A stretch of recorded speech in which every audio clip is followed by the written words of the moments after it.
Can you please share your story? A redeemed pastor's daughter in Canada ruined me and my 15-year-old daughter's life. Can you confirm your name and where you are based? I'm Funke Adeyemo, based here in Canada. Okay, Funke, let's go back to the beginning of this story. What is this pastor's daughter's name? Her name is Adeola Afolayan, formerly Adeola Shofowora. How did you meet Adiola? A lady called Charity, who happens to be my daughter's friend, introduced Adeola to my daughter, and my daughter introduced Adeola to me. What was the reason for introducing Adiola to you? That Adeola is an employer of labor. She has a restaurant and she wants to employ me as a cook in a restaurant, whereby she will help me to apply for a recommendation letter so I could get a work permit to work with her in a restaurant. Was she supposed to be charging you for this? I don't think she's supposed to be charging me for this, but she said the money she's collecting for me is for documentation, for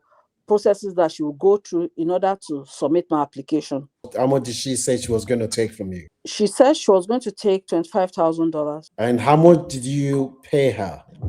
I pay her total of $22,500 plus another $1,525 she collected.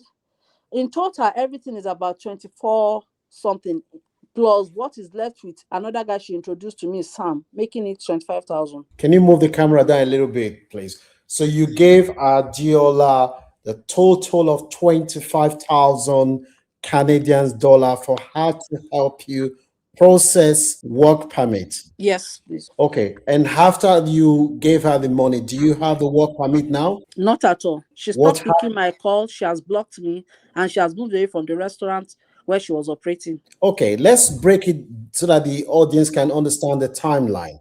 So when did you give Adiola this money? I gave her initial payment in October and I gave her the balance in November. Okay, so from the day you gave her the balance, when did she tell you that you were going to have your work permit? She said the process will last for 4 to 6 weeks. So Okay. after 6 weeks, I can apply for my work permit and from there we can continue the process. Then what happened after 6 weeks? After 6 weeks, when I didn't hear anything from her, I paused. Then after a month, I tried to call her.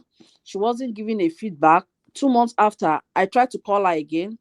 When she picked the call, she told me she's not immigration, so there are a lot of backlogs. She has not heard from the government too, so there's nothing she can do about my application because it's not within her control any longer that she has submitted the application. And what happened? So at that junction, my instinct just told me that I should call Musjo, RCIP Musjo, to confirm if I truly have an application.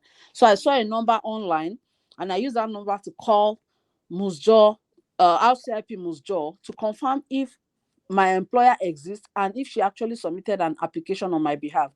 And the man that picked up the call said, truly, my employer exists and she has 2 candidates she has submitted for the program, but I am not part of the candidates. So she never submitted any application on my behalf. And when I tried to call her back to inform her that she was lying, she didn't submit any application on my behalf, from that point, she started becoming difficult. She avoided my calls.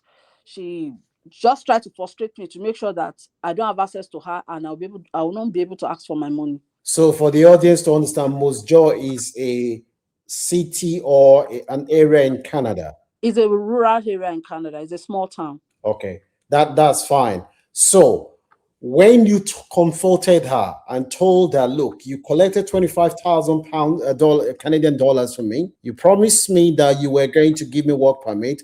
I have now been told by the immigration office that you did not submit my application. Did she give you your money back? No. When I called her around June this year, she said I should please give her the summary of all the money she collected from me. And I gave it to her. Since then, she never picked my call again.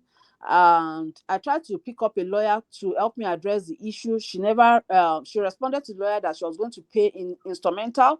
But since then, she didn't get back to the lawyer too. She didn't pay in instrumental and she stopped picking my call.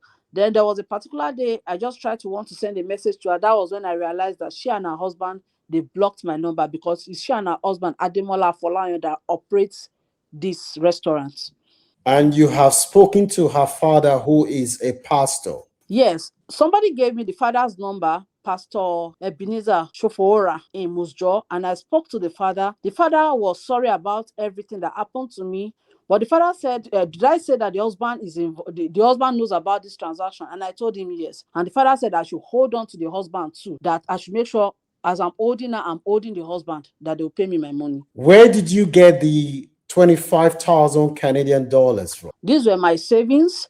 I sold some properties and I borrowed from friends. And what is the impact that this whole thing has had on you? And first of all, how do you feel knowing full well that the person that scammed you is not just a Nigerian, is a fellow Yoruba person? This is very, very devastating because, one, for the fact that she's a woman, I felt I was in a safe hand. Because if she happened to be a man, I was like, oh, men scam people. But I saw her like a sister. She's a mother to a child, and she's a woman like me. I just saw her like a demon that was sent to haunt my life. That was the way I saw her. What is the impact that the whole thing has had on you and your She has family? brought a lot of setback to me because part of the money that I paid her, I've already used it to pay for my school fees for a master's program I was supposed to start in September this year in Canada. But because she promised me work permit, I withdrew that money from the school to pay her. So even the school, I can no longer continue with my academics because I do not have any funds again to pay for the school fees. Then secondly, I don't have money to do business. I'm not employed. I don't have, back in Nigeria, I don't have a job. Here in Canada, I don't have a job. So she has allowed me to be living from hand to mouth, looking up to other people to survive. Right. Okay. And in terms of when was the last time you contacted Diola? That was June this year. And she has now blocked you? Yes, she and her husband has now blocked me. Okay. So Adiola, this is me, Frank, talking to you. You probably haven't heard of me before. I know when you see this video, initially, you are going to be in a state of quagmire because you will be shocked. And I know I have heard you on voice notes saying you're a Canadian, British, you're a lawyer, and all these things. Those ones is not going to work. You are dealing with an egbon. This money, you must pay it, and you will still apologize.